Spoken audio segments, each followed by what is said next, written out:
আসসালামু আলাইকুম। আমি মারিয়া হক।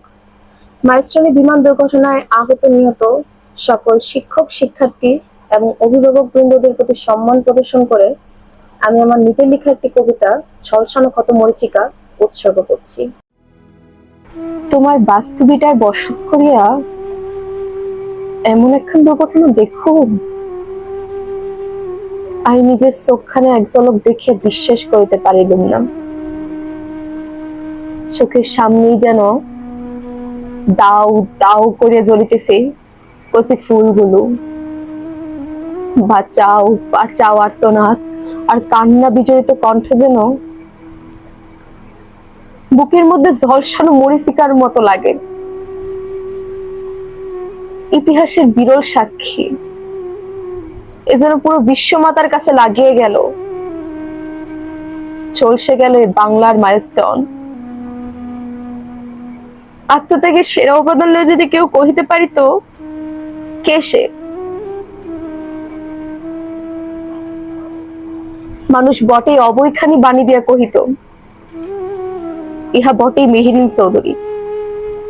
বাংলার 20খানা তেজি ফুলকে যেন একখানা ঝড়ের হাত থেকে বাঁচাইয়া লইল। বাংলার মাটি আজও নড়বড় নয়, খুঁটিয়া আছে। এমন একখান বিধ্বস্ত দেখিয়া বাংলার বুকখানা আর্তনাদের ভার জন্মা গেল। কচি ফুলগুলোকে দেখিতে লাগিতে লাগিতে মায়ের বুকখানা হলো আর্তনাদের ভার। হায় রে ঝলসানো মরীচিকা, প্রদীপ জ্বালানোর দূত হওয়ার আশার আলো, এ মাটির প্রাণ কেন্দ্র।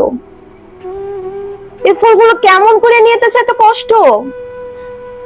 বুকের ভারখানা কান দিয়া উঠিল।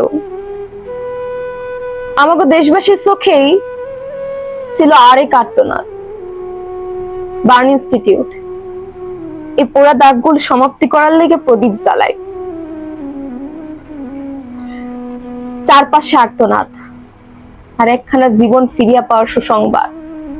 আর ইহারই কয় জীবন নামে সংক্ষিপ্ত দলিল, যেখানে পোড়া দাগ আর আত্মত্যাগী সর্বাঙ্গীন।